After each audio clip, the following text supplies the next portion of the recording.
Good evening. Welcome to another edition of the Bob Tuskin Show. I may have an occasional chime in from my co-host tonight, Bob Tuskin Jr. Bob Tuskin Jr., say hello to the audience, please. No? Okay. Well, you don't have to be shy because just a moment ago you were jumping all over the place ready to do a radio show. Somebody is up a little bit late tonight, but that's okay. We'll make things happen. We have a great guest, Salvatore Cerceo. He is the author of a book called The Hypnotic Firewall. The Hypnotic Firewall. He's also an artist. He's a grand philosopher. I got a chance to hang out with this guy at the Free Your Mind conference where he and his wife participated in a number of different respects. And he's sent me 2 copies of the book. One copy is just the hard or the soft copy with the, the literature, so to speak. And the other copy has some really cool illustrations. So my son, being the fan of illustrations, as you might think a 3-year-old would be, said to me, Daddy, I like this book.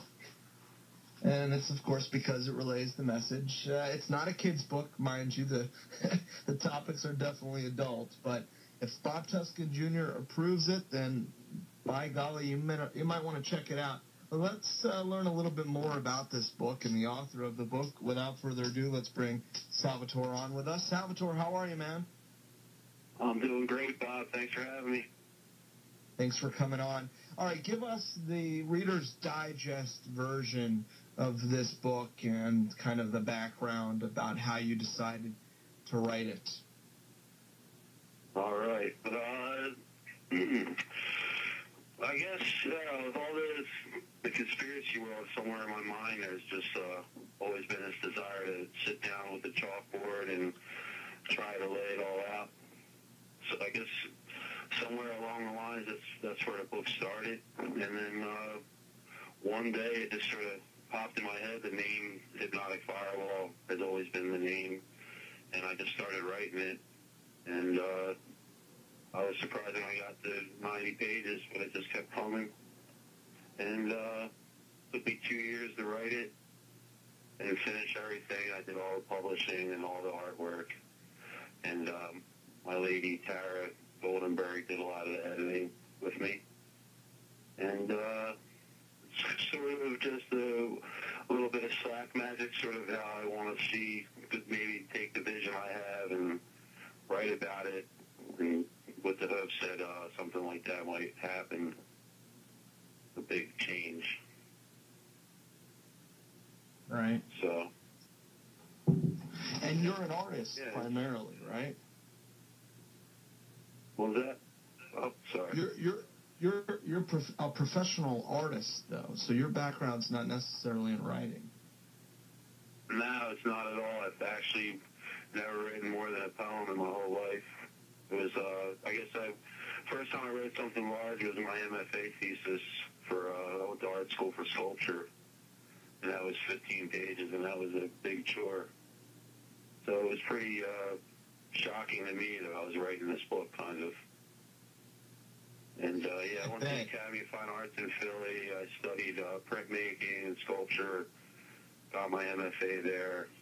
And, that's pretty much my main passion is art, sculptures and visual art. And then I'll do some writing on the side. This book's kind of, in my life, it kind of came out of nowhere. Let me read a passage from the book for a moment. The unmanned chemtrail fleet did its work over the past several days, seeding the clouds over the east coast. The fleets of 747s were being prepared for departure. Heading northwest, they would lay down chemtrails along the way. The steady streams of toxins that are released from the planes are done in a systematic way to mimic the weather and airstreams across the planet. These airstreams enable these particles to move across large areas. As the unmanned chemtrail fleets seeded the skies, they would assist in driving the rain clouds away from the country's central farming industry, perpetuating the drought. As they move their chemtrail soup across the country, It seeped into the earth, and it seeped through our skin. That's an excerpt, if you're just joining us, from the Hypnotic Firewall. The author joins us tonight, Salvatore Cerceo. Salvatore, your book really touches on a cornucopia of different topics. The chemtrail passage that I just read is just one of many. Yeah, I tried to jam as much in there as I could. You know, I was trying to just make it as overloading as I could, sort of like the experience waking up. It's just so much stuff everywhere. It's almost just ridiculous. So some parts I just try to if I heard a new term or some new thing popped up or some more detail about one topic, I went back and did some editing, reworked it a little bit. The more I learned or whatever, discovered. Well, it really is a never-ending learning process. But let's talk about the title of the book, The Hypnotic Firewall. I love it. I dig it. What do you mean by that? Where does this title come from? I guess it's kind of, you know, I don't really know where it came from. It just came to me when I started the very early stages of when the idea came to me to work out the story. That was the title. I never had another title. I never considered changing it. And it's kind of like the mishmash, I guess, of maybe like the transmission that's controlling our minds, being like that we're in a hypnotic state, and then the firewall that we have to kind of put up to resist it. Or you can look at it as the transmission's hypnotic, and you know, we have to break through the firewall and destroy it. Sure. So without giving too much of the story away. All right, well, walk us through the beginning pages of this book. You know, it's not necessarily a nonfiction piece, is it? No, that's what's kind of funny about it, you know. I guess I like the idea of this, like, I heard this term creative fiction, you know, how they're just sort of making up stories about history and all that kind of, you know, that's just such a bizarre term. So I think I was kind of just playing with that, taking the stuff that's not, you know, it is real, and tying it in with all this other stuff. So you sort of have this story that seems like it's a sci-fi thriller, but maybe this is all real. Sort of, you know, it's like any of the great ones, like 1984. I mean, it all ended up being true. Brave New World. Classics. Have you ever seen the movie Brazil? Brazil, yeah. Oh, I'm glad you mentioned that one. That's childhood favorite.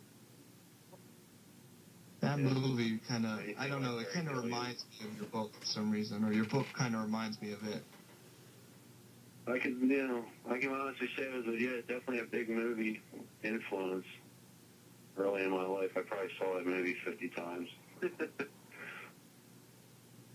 Yeah. Yeah. But, yeah, I guess, you know, it's just, it's glad you had me on to finally come out and talk about it. I haven't really had, you know, many people read it yet. It's still in the very beginning stages of getting it out there. Where can they find the book?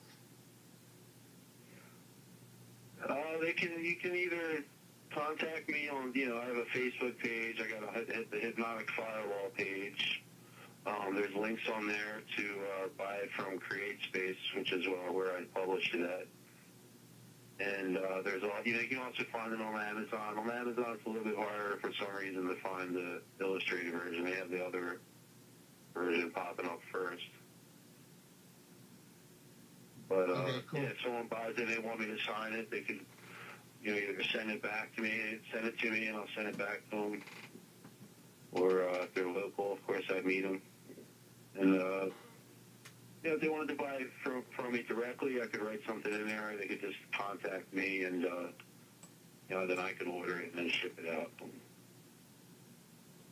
Okay, cool. So yeah. Let me ask you something, man. Do you think that a book like this could wake somebody up if they started reading it? I mean, in other words, would you say this book is for people in the know, or do you think this has the potential to kind of bridge the gap for those who are still completely in the dark? Yeah, that's the idea I like. I think it's more interesting. If you could get it to someone that has no clue, I'd be more interested to hear. I'd be interested to hear anyone's take on it, but someone has no idea about any of that stuff, that'd be a lot of fun to see where they went afterwards, if anything like that happened. It would be cool. I'd like it to be a tool. What does your family think about the book?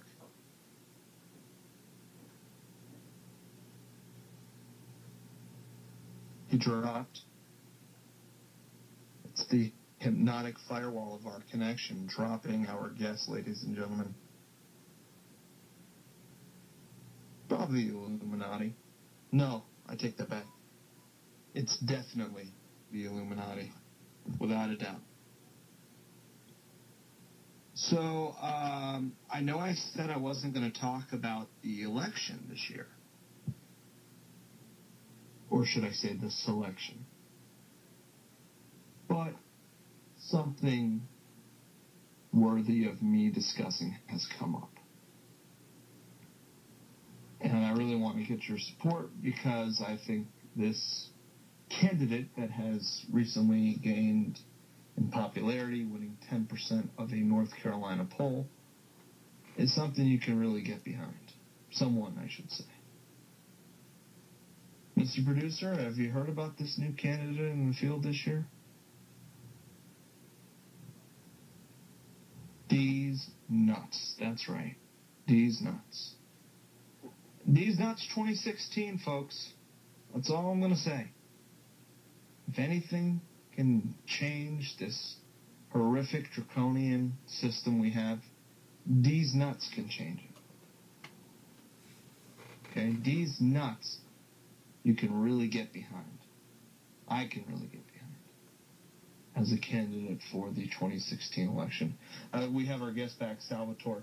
Salvatore, have you gotten any wind of D's nuts? Are you a fan of D's nuts for 2016? Can I get your support for D's nuts?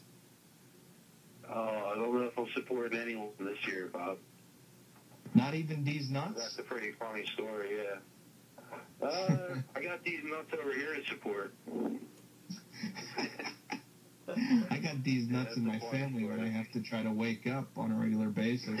And speaking of family, what did your family think of this whole deal? You mentioned your wife, and I met your wife at the conference. She's awesome. Mm-hmm. But what did your kids and your parents or whoever? What did they think about the book?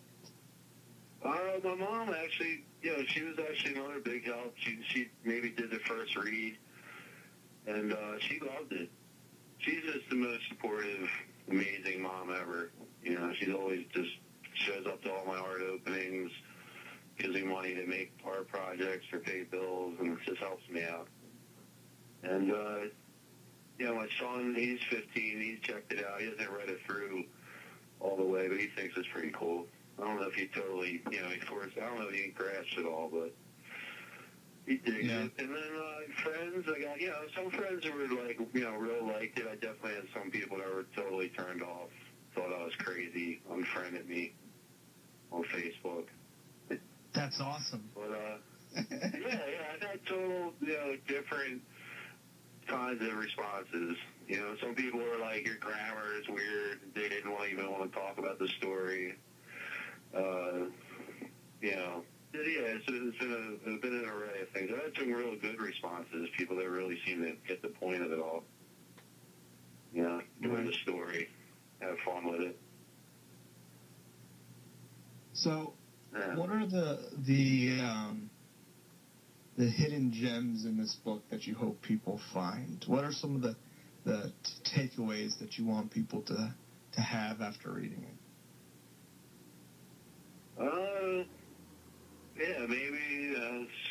Maybe they would realize how we're all just enslaved, and that everything around us is imaginary, and every historical event is somehow been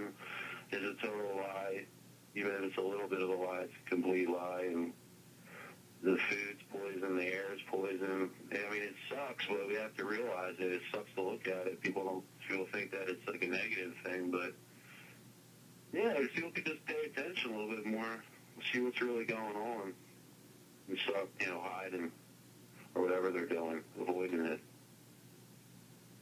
Yeah. Yeah, I mean, I agree, man.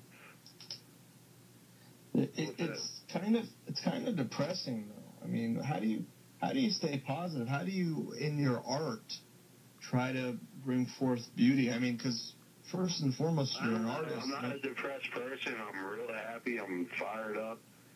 This information doesn't make me sad. I'm ready to challenge it. My art's always been something about me. I was always just trying to protest stuff with my art, just trying to, I was always against it. All this, I always felt something was wrong. I always saw it there. I don't know. And it's always been a big part of me. And I've, almost every single piece of art I make, I feel has some sort of social message attached to it, And I hope that the viewers of all those things, kind of get that or read it in there. What can we do? I think we just got to keep doing our thing, just keep being positive, and, focus on what's in front of you to keep you happy. Yeah, I agree. I think art has to be the driving force of activism. And I say that because inside-the-box thinking and inside-the-box methods of communicating are not going to put forth revolutionary concepts and mind-boggling perceptions that something like art could possibly bridge the gap with. Does that make sense? What did you say, Forbes? I'm sorry, say that again? What did you suggest for bridging the gap? Art. Art, oh yeah, my bad. You broke up. Yeah, I think art can bridge the gap, but I find that when I find some people that love my art, they find out what it's about, and they're like, what the hell? They're like interested in one thing, and then they'll read my artist statement or something, and they'll be a little shocked, like, huh.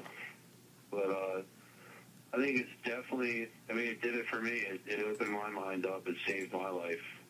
And I think it's a great communication tool, and that's why it's used against us so much. Everything around us, advertising, television, you name it, music. It's just you can use it as a weapon on both sides. For sure. How can people find the book? They know this.